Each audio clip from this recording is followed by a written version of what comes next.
Assalamualaikum warahmatullahi wabarakatuh. Kami dari kelompok 4 akan mempresentasikan tentang prinsip-prinsip dan karakteristik fikih pensyariatan, di mana anggotanya ada saya sendiri, Rifda Salsabila, Muhammad Abdullah Syadid, dan Nada Rifki Amalia.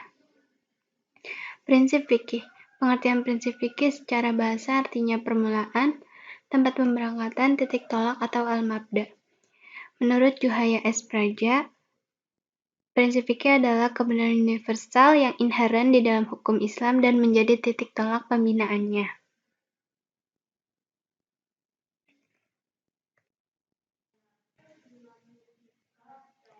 Prinsip-prinsip fikih pensyariatan dibagi menjadi 6. Yang pertama ada tauhid, prinsip kedua keadilan atau al-adl, ketiga amar ma'ruf nahi munkar, prinsip keempat kebebasan dan kemerdekaan, prinsip kelima persamaan atau egaliter atau al-musawah, prinsip keenam tolong menolong atau at-ta'awun.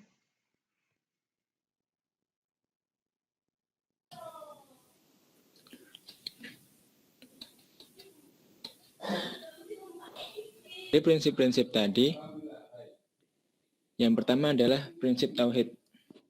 Yang dimaksud di sini adalah setiap makhluk hidup yang ada di dunia ini hidup dalam satu ketetapan Tuhan, yaitu ketetapan la ilaha illallah, yang artinya tiada Tuhan selain Allah.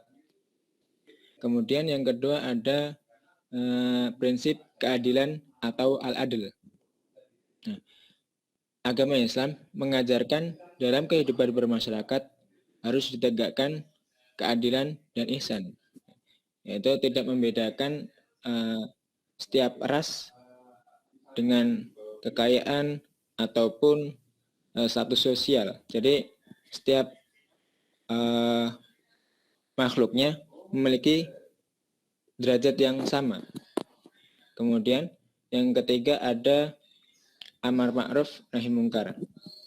Nah, di sini dimaksudkan adalah menyeru pada kebaikan, amal ma'ruf, yaitu kebaikan yang diridhoi oleh Allah Subhanahu wa taala, dan nahi munkar, mencegah daripada perbuatan jahat atau hal-hal yang tidak diridhoi oleh Allah Subhanahu wa taala. Kemudian prinsip yang keempat ada kebebasan dan kemerdekaan. Islam adalah agama tanpa paksaan. Jadi setiap dari manusia bebas memilih antara dia akan berislam atau tidak. Tapi sudah jelas bahwasanya agama Islam ini adalah agama yang paling sempurna. Jadi walaupun seperti itu, tetap Islam tidak memaksakan kehendaknya agar memilih agama ini.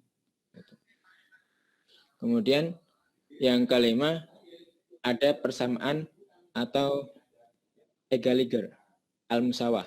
Nah, ini hampir mirip dengan prinsip yang kedua, yaitu keadilan. Setiap manusia sama derajatnya di hadapan Tuhan dan hukum. Nah, manusia tidak ada yang membedakan, entah dia kaya, miskin, kemudian jabatannya presiden ataupun rakyat biasa. Nah, dia tetap sama di hadapan Tuhan. Yang membedakan hanyalah ketakwaan dan ibadahnya. Kemudian yang keenam ada tolong menolong atau at-ta'awun. Nah, dalam Islam kita diajarkan untuk saling tolong menolong atau ya bantu membantu, terutama dalam kebaikan dan ketakwaan kepada Allah Subhanahu wa taala.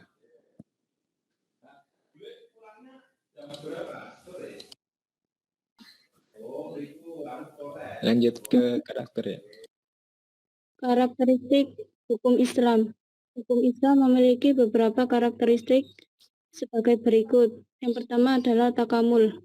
Takamul ialah lengkap, sempurna, dan bulat, berkumpul padanya aneka pandangan hidup. Hukum Islam menghimpun segala sudut dan segi yang berbeda-beda dalam satu kesatuan. Karenanya hukum Islam tidak menghendaki adanya pertentangan antara usul dengan furu'. Yang kedua, bersifat universal. Hukum Islam bersifat universal, mencakup seluruh manusia di dunia, tidak dibatasi oleh faktor geografis atau batasan teritori. Hal ini terlihat dalam sumber utama hukum Islam dalam konteks sejarah Rasul dengan memfokuskan dakwah mengenai tauhid seperti panggilan Ya Ayyuhan Nas, walaupun pada persoalan hukum hanya khusus umat Islam saja. Yang ketiga adalah moralitas akhlaki. Moral dan akhlak sangat penting dalam pergaulan hidup di dunia. Oleh karena itu, Allah sengaja mengutus Nabi untuk menyempurnakan akhlak yang mulia. Sebagaimana pada surat Al-Ahzab ayat 21 yang artinya, sesungguhnya telah ada pada diri Rasulullah itu suri teladan yang baik bagimu, yaitu bagi orang yang mengharap rahmat Allah dan kedatangan hari kiamat dan dia banyak menyebut Allah. Yang keempat adalah sempurna. Syariat Islam diturunkan dalam bentuk yang umum dan garis besar permasalahannya. Oleh karena itu, hukum-hukumnya bersifat tetap, tidak berubah-ubah, sebab perubahan masa dan tempat. Yang kelima adalah elastis dan sistematis. Elastis meliputi segala bidang dan lapangan kehidupan manusia, permasalahan kemanusiaan, kehidupan jasmani dan rohani, hubungan sesama makhluk, hubungan makhluk dengan Khalik, serta tuntunan hidup dunia akhirat. Hukum Islam juga bersifat sistematis dalam artian bahwa hukum Islam mencerminkan sejumlah aturan yang bertalian secara logis. Yang keenam adalah harokah bergerak. Harokah hukum Islam mempunyai kemampuan bergerak dan berkembang, mempunyai daya hidup, dapat membentuk diri sesuai dengan perkembangan dan kemajuan.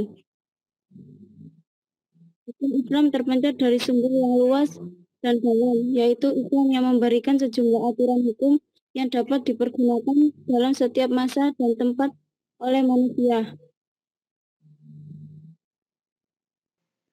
Sekian presentasi dari kelompok 4. Apabila ada salah kata mohon dimaafkan. Wassalamualaikum warahmatullahi wabarakatuh.